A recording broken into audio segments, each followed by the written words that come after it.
One of the most beloved figures in this city just walked out the door and went to Arizona. That hurts a little bit more. Now, the big news, the big headline, J.J. Watt and his super magnificent pectoral muscles. He looks skinnier than normal. Is it just me, or did J.J. lose a lot of extra weight for the Cardinals? I feel like he was kind of fat as a Texan. Oh, that's going to cause some issues. But J.J. Watt is now an Arizona Cardinal. The source is him. God, I hate seeing that. It's ugly. It's sad. It's disgusting. But it's here. He signs a 2-year deal. It's worth $31 million and includes $23 million guaranteed. He broke the news on his Twitter account. He's 31 years old. He'll be 33 when he's done with the Cardinals in 2 years. He might continue. It's interesting, though. He joins D-Hop. But don't sleep on the fact now he's joined Chandler Jones, who has 97 sacks. The only person with more sacks than J.J. Watt since 2012. That's according to ESPN stats and information. Pretty fascinating, though. Now, one of the things, if you're a Cardinals fan, you got to be careful about is there's more to this signing. For example, Cardinals saw Patrick Peterson and Hassan Reddick both become free agents at the end of the year. They had about $11 million in cap space to try to figure out what to do. They kind of knew they weren't going to bring Peterson and Reddick both back, but you're going to make a decision. Well, guess what?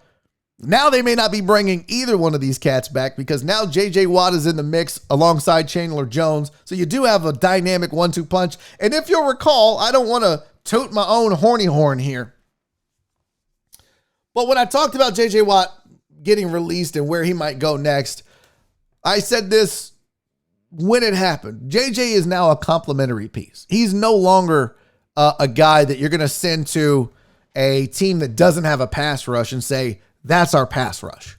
What JJ is now is you still got to respect his abilities to get after the passer.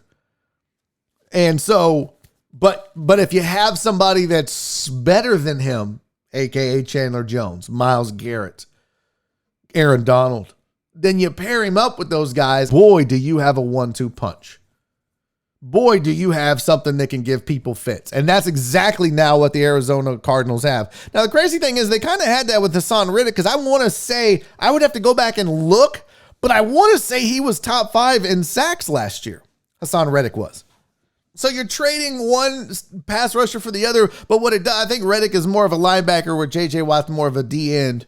So, you know, you get a little better mix on that line, and JJ can move around a little bit. You can play him on the inside. He can play various techniques along that front line. You can line him up on the same side as Chandler Jones if you wanted to. You can put him on opposite sides. JJ's been known to push to the middle, play the 0, the 1 technique. So you do have some flexibility with a guy like JJ on that line as opposed to a linebacker that's going to get after, like a Whitney Merciless or whoever, for Texans fans. So Cardinals, man, ain't messing around. I wonder, though, you have to wonder as a Texans fan, how much did DeAndre Hopkins have to do with this signing?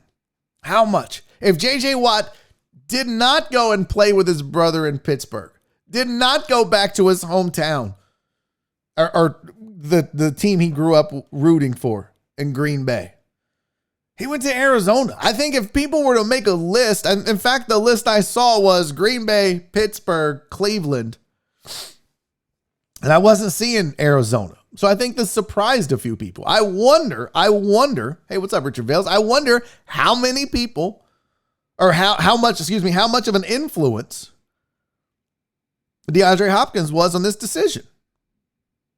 Pretty interesting. So we'll see what happens going forward. There was an interesting stat from ESPN. In 2020, Watt ranked 15th out of 119 qualified pass rushers in pass rush win rate. So he's certainly not washed up, and I've said it a million times on this program. He was the best defender the Texans had last year. It ain't saying much, but your best defender, your franchise, by the face of the franchise, one of the most beloved figures in this city just walked out the door and went to Arizona. That hurts a little bit more just because of the fleecing that the Cardinals put on Bill O'Brien and this franchise. stings a little bit more. The only thing I think would have hurt worse as a Texans fan was if he were to go become a Cowboy. We'll see what happens. But now JJ's gone. Sean's going to be gone. This team's a mess. Got a lot of work to do. But the rebuild starts now. Nick Martin is gone, which isn't a huge loss, but it just shows you that they're not willing to overpay for mediocre talent, which in the past was not the philosophy of this team. They didn't mind overpaying for mediocre talent. Look up and down the roster of moves that Bill O'Brien made. So, bit of a surprise, but shouldn't be, because this was like literally the Texans have been trying to become the Patriots for years. They finally have a GM to make it happen. And Nick Martin is a perfect example of a move that the Patriots would make. So your Houston Patriots are off and running.